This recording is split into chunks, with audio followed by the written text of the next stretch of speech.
ಬೆಂಗಳೂರು ನಗರದ ಫ್ರೀಡಂ ಪಾರ್ಕ್ನಲ್ಲಿ ಇಂದು ಬೀದಿ ವ್ಯಾಪಾರಿಗಳ ಜಂಟಿ ಹೋರಾಟ ಸಮಿತಿಯ ನೇತೃತ್ವದಲ್ಲಿ ಬೀದಿ ವ್ಯಾಪಾರಿಗಳು ಪ್ರತಿಭಟನೆ ನಡೆಸಿದರು. ನಗರದಲ್ಲಿ ನಡೆಯುತ್ತಿರುವ ಬೀದಿ ವ್ಯಾಪಾರಿಗಳ ತೆರವು ಕಾರ್ಯಾಚರಣೆಯನ್ನು ಕೂಡಲೇ ಸ್ಥಗಿತಗೊಳಿಸಬೇಕೆಂದು ಪ್ರತಿಭಟನಾಕಾರರು ಸರ್ಕಾರ ಹಾಗೂ ಸಂಬಂಧಿತ ಅಧಿಕಾರಿಗಳನ್ನು ಒತ್ತಾಯಿಸಿದರು. ಬೀದಿ ವ್ಯಾಪಾರವು ಸಾವಿರಾರು ಕುಟುಂಬಗಳ ಜೀವನೋಪಾಯವಾಗಿದ್ದು, ಯಾವುದೇ ಪರ್ಯಾಯ ವ್ಯವಸ್ಥೆ ಕಲ್ಪಿಸದೆ ವ್ಯಾಪಾರಿಗಳನ್ನು ತೆರವುಗೊಳಿಸುವುದು ಅವರ ಬದುಕಿನ ಮೇಲೆ ಗಂಭೀರ ಪರಿಣಾಮ ಬೀರುತ್ತದೆ ಎಂದು ಪ್ರತಿಭಟನಾಕಾರರು ಆಕ್ರೋಶ ವ್ಯಕ್ತಪಡಿಸಿದರು. ಬೀದಿ ವ್ಯಾಪಾರಿಗಳ ಹಕ್ಕುಗಳನ್ನು ರಕ್ಷಿಸಬೇಕು, ಕಾನೂನುಬದ್ಧವಾಗಿ ಗುರುತಿಸಿ ಅವರಿಗೆ ಸೂಕ್ತ ಸ್ಥಳಾವಕಾಶ ಹಾಗೂ ಮೂಲಭೂತ ಸೌಲಭ್ಯಗಳನ್ನು ಒದಗಿಸಬೇಕು ಎಂದು ಆಗ್ರಹಿಸಿದರು. ಪ್ರತಿಭಟನೆಯ ವೇಳೆ ವಿವಿಧ ಸಂಘಟನೆಗಳ ಮುಖಂಡರು ಮತ್ತು ಬೀದಿ ವ್ಯಾಪಾರಿಗಳು ಭಾಗವಹಿಸಿ, ಸರ್ಕಾರವು ತಕ್ಷಣ ಮಧ್ಯಪ್ರವೇಶಿಸಿ ತೆರವು ಕಾರ್ಯಾಚರಣೆಯನ್ನು ನಿಲ್ಲಿಸಿ ಬೀದಿ ವ್ಯಾಪಾರಿಗಳ ಸಮಸ್ಯೆಗಳಿಗೆ ಶಾಶ್ವತ ಪರಿಹಾರ ಕಲ್ಪಿಸಬೇಕೆಂದು ಮನವಿ ಮಾಡಿದರು. ಒಟ್ಟಾರೆಯಾಗಿ ಬೀದಿ ವ್ಯಾಪಾರಿಗಳ ಜೀವನೋಪಾಯವನ್ನು ಕಾಪಾಡುವ ನಿಟ್ಟಿನಲ್ಲಿ ಸರ್ಕಾರವು ಸೂಕ್ತ ಕ್ರಮ ಕೈಗೊಳ್ಳಬೇಕೆಂಬ ಒತ್ತಾಯದೊಂದಿಗೆ ಪ್ರತಿಭಟನೆ ಶಾಂತಿಯುತವಾಗಿ ನಡೆಯಿತು. ನಾವೆಲ್ಲ ಬೀದಿ ವ್ಯಾಪಾರ ಹೋರಾಟ ಹಾಗೆ ಹೀಗೆ ಅಂತ ಇವತ್ತು ಮಾಡಿದವರಲ್ಲ. ಬೀದಿ ವ್ಯಾಪಾರ ಮಾಡೋರು ಯಾವತ್ತು ಅಡಿಗೆ ವ್ಯಾಪಾರ ಮಾಡ್ಕೊಂಡು, ಆಮೇಲೆ ಅಲ್ಲಲ್ಲೇ ಸಣ್ಣ ಪುಟ್ಟ ಬಟ್ಟೆ ಅಂಗಡಿ ಹಾಕೊಂಡು ಅದು ಇದು ಮಾಡ್ಕೊಂಡಿದ್ದವ್ರು. ಆದ್ರೆ ನಮ್ಮ ಅಂಗಡಿ ಮುಂಗಟ್ಟುಗಳನ್ನ ಅಲ್ಲಲ್ಲೇ ಕಿತ್ತಿ ಬಿಸಾಕ್ತಿರು. ಈಗ ಒಂದು ನೋಟಿಸು ಅಂತ ಕೊಡೋದಿರುತ್ತೆ, ಕೊಡದೇನೆ ಬಂದ್ಬಿಟ್ಟು ದಬ್ಬಾಳಿಕೆ ಅಂದ್ರೆ ಅಧಿಕಾರಿ ದಬ್ಬಾಳಿಕೆ. ಅವ್ರು ಹೇಳ್ತಾರೆ ಕೇಂದ್ರ ಸರ್ಕಾರದವ್ರು ಮಾಡಿದ್ದು, ಇವ್ರು ಹೇಳ್ತಾರೆ ರಾಜ್ಯ ಸರ್ಕಾರದವ್ರು ಹೇಳಿದ್ದು ಅಂತ. ಯಾವುದೇ ಪಕ್ಷದವ್ರು ಇರ್ಲಿ, ಬೀದಿ ವ್ಯಾಪಾರಿಗಳಿಗೆ ತೊಂದರೆ ಆದಾಗ ಯಾವತ್ತು ಬರಲ್ಲ. ಅವ್ರ ಹತ್ರ ಓಟ್ ಕೇಳಲಿಕ್ಕೆ, ಅವ್ರ ಹತ್ರ ಹೇಳಲಿಕ್ಕೆ, ಅದ್ ಮಾಡಿಸ್ಕೊಡಿ ಇದ್ ಮಾಡಿಸ್ಕೊಡಿ, ಅವ್ರ ಹತ್ರ ಓಟಿಗೆ ಹೇಳಿಸಿ ಅಂತ ಕರ್ಕೊಂಡು ಓಡಾಡ್ತಾರೆ. ಅರೆ ಯಾವತ್ತು ತಮಗೆ ಅನುಕೂಲ ಆಯ್ತೋ ಅವತ್ತು ನಮ್ಮನ್ನ ಮರೀತಾರೆ. ನಾವು ಅಲ್ಲಲ್ಲೇ ಅಂಗಡಿಗಳು ಹಾಕೊಂಡಿರ್ತೇವೆ, ಸಣ್ಣ ಅಂಗಡಿನೋ ದೊಡ್ಡ ಅಂಗಡಿನೋ.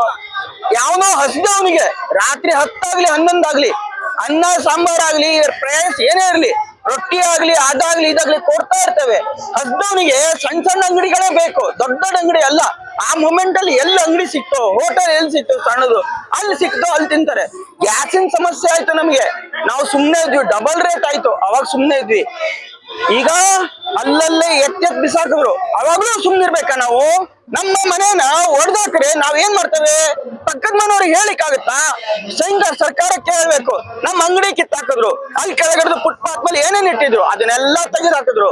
ನಮ್ಮ ಹತ್ರ ಜೋರ ಮಾಡ್ತಾರೆ, ದಬ್ಬಾಳಿಕೆ ಮಾಡ್ತಾರೆ, ದುಡ್ಡು ಸುತಾಯಿಸ್ಕೊಳ್ತಾರೆ. ಆದ್ರೂ ನಾವು ಅವ್ರನ್ನ ಓಕೆ ಓಕೆ ಓಕೆ ಎಷ್ಟು ತನಕ ನಾವು ತಡ್ಕೊಳ್ಳೋಣ?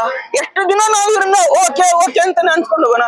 ಎಲ್ಲದಕ್ಕೂ ಹೊಂದ್ಕೊಂಡೇ ಹೋಗ್ಬೇಕು ಅಂದ್ರೆ ಎಷ್ಟು ದಿನ ಅಂತ ಅನ್ಕೊಂಡು ಹೋಗೋಣ? ನಮ್ಮ ಹತ್ರ ದುಡ್ಡಿನ ಶಕ್ತಿ ಎಷ್ಟಿರುತ್ತೆ ಅಷ್ಟೇ ಮಟ್ಟಿಗೆ ನಾವು ಮುಂದೆ ಹೋಗ್ಬೋದು. ಅಂಗಡಿದು ಮುಂದೆ ಸಣ್ಣ ಅಂಗಡಿ ತಳ್ಳೋ ಗಾಡಿ ಅದನ್ನು ತಕೊಂಡು ಹೋಗ್ಬಿಡ್ತಾರೆ. ತಳ್ಳೋ ಗಾಡಿ ತಕೊಂಡೋದ್ರೆ ಅದ್ರಲ್ಲಿರೋದು ನಮ್ಮ ಐಟಮ್ ಕಿತ್ತು ಬಿಸಾಕ್ತಾರೆ.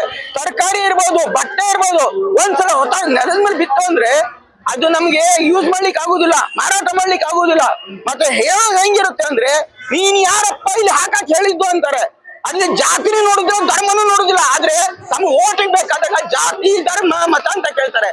ನಾವು ಕಷ್ಟ ಪಡ್ತದಾಗ ಯಾರು ಕೊಡುದಿಲ್ಲ. ಅವಾಗ ಈ ಸಲ ನಾವು ಹೋರಾಟ ಮಾಡ್ತಾ ಇದ್ವಿ, ಪ್ರತ್ಯುತ್ತರವಾಗಿ ಉತ್ತರ ಕೊಡೋಣ ಅಂತ ಅನ್ಕೊಂಡಿದ್ದೇವೆ. ಈ ಸತಿ ಮತ ಕೇಳಕ್ ಬಂದೇ ಬರ್ತಾರೆ. ಅವಾಗ ನಮ್ಮನೆ ಬಾಗ್ಲು ನೀವು ಬರ್ತೀರಾ. ಇವಾಗ ನಿಮ್ಮ ಹತ್ರ ನಾವು ಕೈ ಚಾಚ್ಕೊಂಡ್ ಬಂದಿರೋದಲ್ಲ, ನಮ್ಮ ಹತ್ರ ನೀವು ಬರ್ಲೇಬೇಕು. ನಿಮ್ಮಿಂದ ನಾವು ಬದಲದೇ ಇಲ್ಲ. ನಮ್ಮಿಂದ ನಾವಿದ್ರೆ ಮಾತ್ರ ನಿಮ್ ಸೀಟು, ನಾವಿಲ್ಲ ಅಂದ್ರೆ ನಿಮ್ಗೆ ಏನೂ ಇಲ್ಲ. ಇವತ್ತು ನೀವು ಏನ್ ನೋಡಿ ಬೀದಿ ವ್ಯಾಪಾರಿಗಳಿಗೆ ಸಾಲ ಕೊಟ್ಟಿದ್ದೀರಾ, ಏನ್ ನೋಡಿ ಲೈಸೆನ್ಸ್ ಕೊಟ್ಟಿದ್ದೀರಾ, ನೀವೇನ್ ನಮ್ಮ ಮೇಲೆ ಅಧಿಕಾರ ಮಾಡೋ ಹಕ್ಕು ನಿಮ್ಗಿಲ್ಲ. ನಮ್ಗೆ ನೋಟಿಸ್ ಕೊಟ್ಟಿದ್ದೀರಾ, ಕೊಟ್ಟಿಲ್ಲ. ಮತ್ತೆ ನಮ್ಗೆ ಏನಾದ್ರು ಇನ್ಫಾರ್ಮ್ ಮಾಡಿದೀರಾ, ಮಾಡಿಲ್ಲ.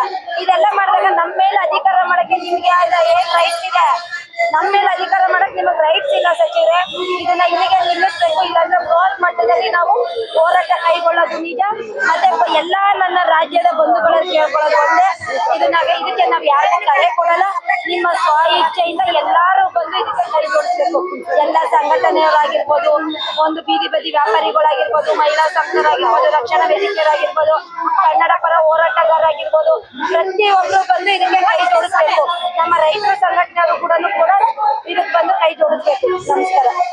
ಜೈ ಶ್ರೀರಾಮ್.